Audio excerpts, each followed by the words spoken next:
Ada seorang sahabat bernama Umair bin Hamam. Saya pilihkan aja kisahnya karena sudah waktu duhur dekat. Umair bin Hamam ini teman-teman sekalian adalah salah satu sahabat yang sempat ikut di perang Badar. Waktu Nabi sudah atur pasukan, musuh sudah depan mata, ini tinggal pecikan takbir perang nih. Sudah akan saling bunuh-membunuh. Lalu kata Nabi SAW dengan sabda yang masyhur dalam hadis Bukhari, demi Allah, tidak ada seorang pun dari kalian sekarang yang hadir di perang Badar ini, di kancah peperangan ini, terbunuh menghadapi musuh, kecuali pasti masuk surga yang luasnya seluas langit dan bumi.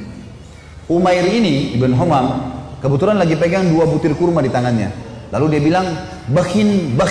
Bakhin itu indah sekali ya Rasulullah. Indah sekali. Ulangin ya Rasulullah.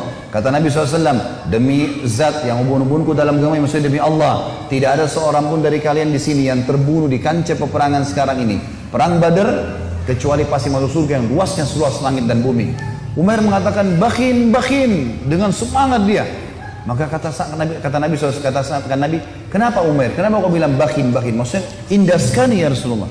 Kata Umair, ya Rasulullah, aku tinggal masuk ke medan perang ini, dibunuh oleh mereka orang-orang kafir ini, masuk surga tanpa hisab, seluas langit dan bumi. Kata Nabi SAW, iya.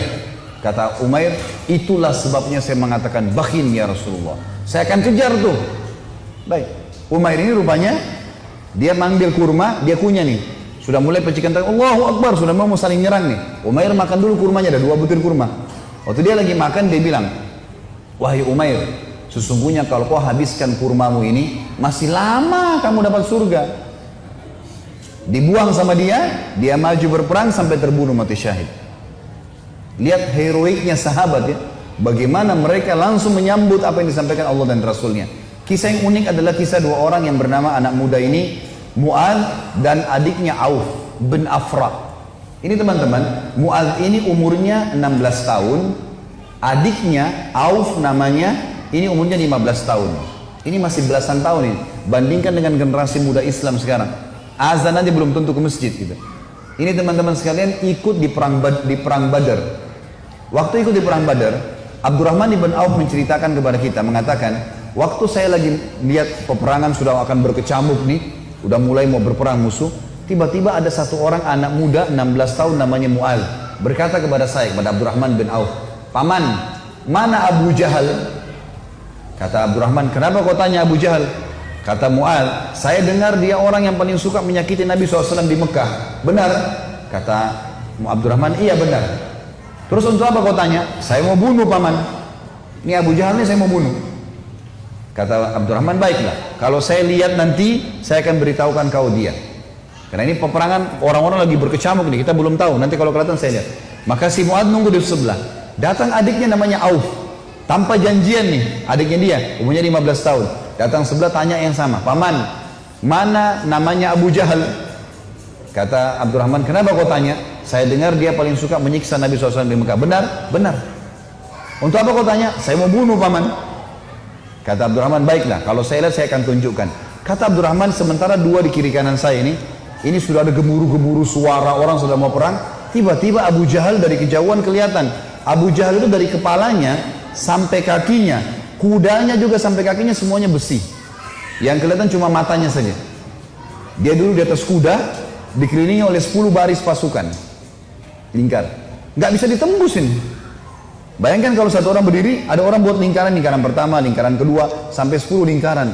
Gimana caranya menembus nih? Kata Abdurrahman, waktu saya lihat saya bilang, itu Abu Jahal.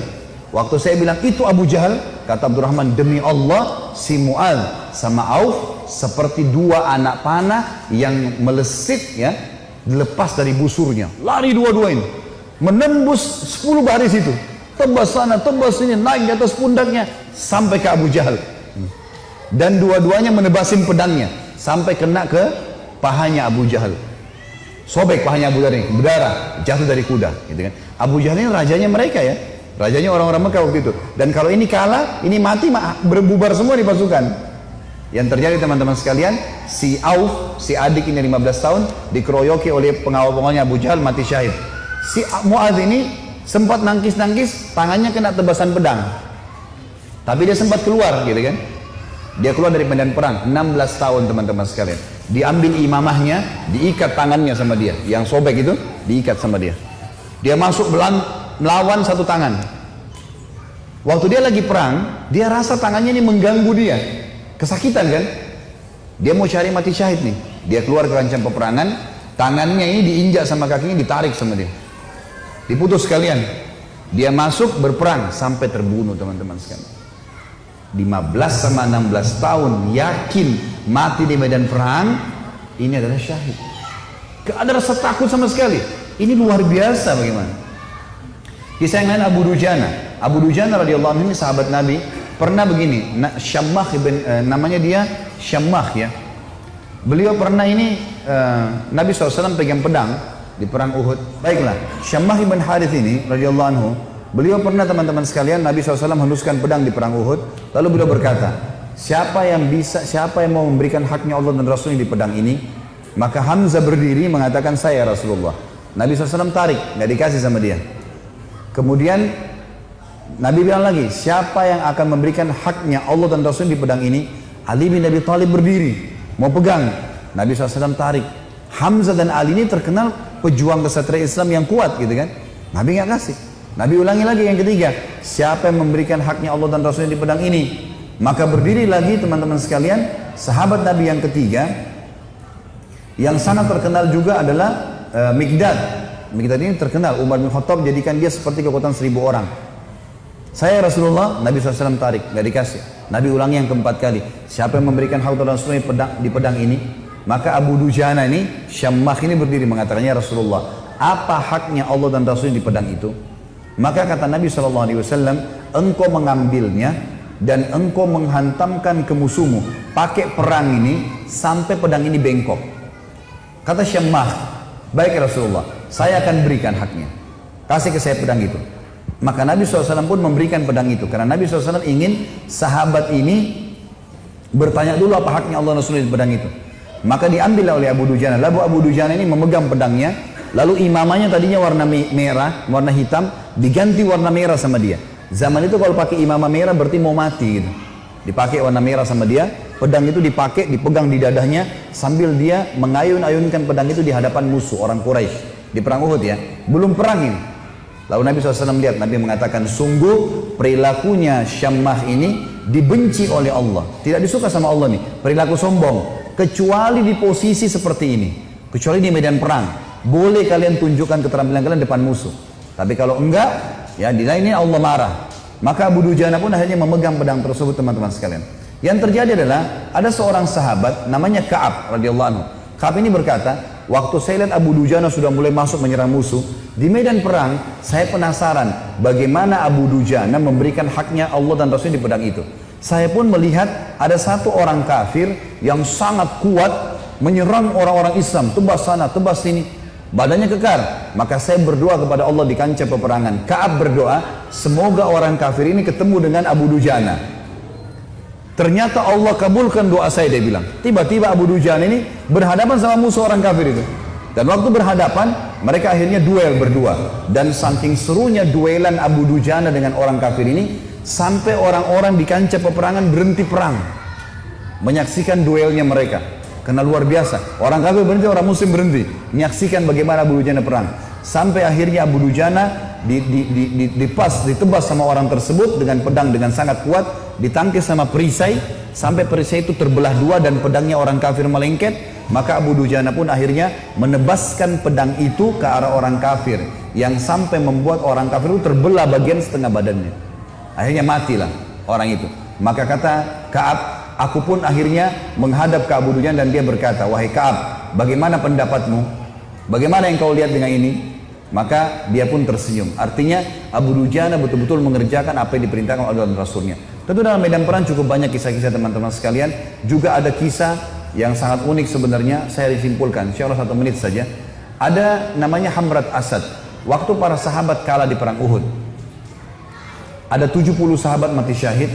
Sisanya, kan sahabat yang pergi perang Uhud itu 700 orang ya.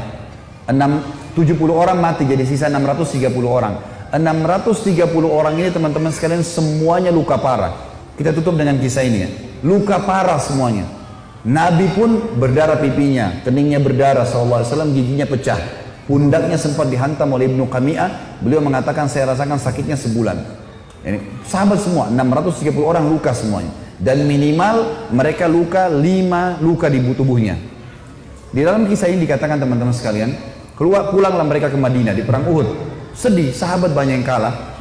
Waktu itu karena awal peperangan menang, pulang ke Madinah. Waktu masuk di Madinah, tiba waktu maghrib. Sahabat-sahabat ini 600 orang banyak tidak bisa ke masjid. Gak bisa. Ada 2 anak muda umur 14 tahun sama 15 tahun. Apa 15 sama 16 tahun. Tapi bukan si Auf tadi, orang lain ini. Ini anak muda ini saking banyaknya luka di badannya sampai ditaruh di atas kuda, lalu diturunkan, dimasukkan di dalam rumah, ibunya tinggal rawat. Gak bisa bergerak apa-apa lagi. Sholat pun dalam kondisi isyarat mata. Udah sakit semua nih. Gitu kan? Baik. Habis sholat subuh teman-teman, turun perintah Allah. Ini 1 hari setelah perang Uhud. Ada perang namanya Hamrat Asad. Nama lokasi Hamrat Asad ini, nama lokasi Asad artinya singa. Hamrat ini wilayah warna merah karena gunungnya banyak warna merah. Perintah Allah kepada Nabi Muhammad SAW, perintahkan semua sahabat Muhammad yang ikut di Uhud kemarin, 630 orang yang luka itu, semuanya keluar lagi, kejar lagi itu orang-orang Quraisy. Pasukan kalah ya, luka semua.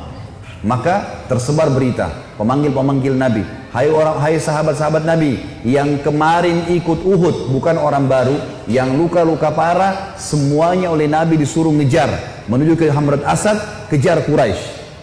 Maka sahabat-sahabat banyak, diantaranya Usaid bin Khudair, ada yang lagi nempel daun untuk mengeringkan lukanya, dicabut sama dia. Sami'na wa ata'na, kami patuh dan tenang. Dicabut semua luka-luka mereka yang tempel-tempelan, mereka pergi sambil ngalir darah. Ada 2 orang anak muda 15 sama 16 tahun. Ini di sini di riwayat tidak disebutkan namanya, yang tertidur di atas ranjang, ibunya ngerawat, sholat pun dengan isyarat mata. Waktu dengar ada orang teriak, wahai yang hadir kemarin di Uhud, semuanya tidak terkecuali telah turun perintah Allah kepada Rasulnya Muhammad SAW untuk mengejar Quraisy. Tidak satu orang pun boleh tinggal di Madinah. Luka parah. Maka adik kakak ini bersebelahan tidurnya. Kakaknya bilang, wahai adikku, tidak mungkin kita tinggal di atas ranjang begini sementara panggilan Rasulullah ada 16 dan 15 tahun ini. Maka kata adiknya, bagaimana caranya kak? Kita nggak bisa bergerak nih. Apa kata kakaknya? Demi Allah, saya akan seret kamu sekali, kamu seret saya sekali, sampai kita menjawab panggilan Allah dan Rasulnya. Luar biasa. Saya waktu baca kisahnya sampai netes air mata teman-teman sekalian. Luar biasa. Dan akhirnya mereka seret-seretan sampai tiba di depan Nabi SAW. Ada yang berdarah, ada yang ini, terutama 2 anak muda ini naik di atas kuda itu sambil diseret jalan ya. Waktu mereka diseret semua pada nangis lihat. Ini luar biasa orang ini. Dan akhirnya sahabat ini semuanya pergi ke sana. Pas Quraisy dengar 630 pasukan yang kemarin kalah, tidak ada orang baru yang datang, bukan tenaga baru cuma yang kemarin mau berperang, Quraisy tidak berani kembali. Mereka takut. Ini jangan sampai luar biasa nih. Kok bisa sampai luka parah mau kembali gitu? Maka mereka tidak berani kembali dan tersebar berita kalau setelah kekalahan di Uhud, 1 hari setelahnya di Hamrat Asad muslimin memenangkan peperangan. Dan ini mengobati luka-luka mereka. Tapi saksi bahasan teman-teman bagaimana mereka luar biasanya dalam mempertahankan agama ini. Allahu a'lam. Tentu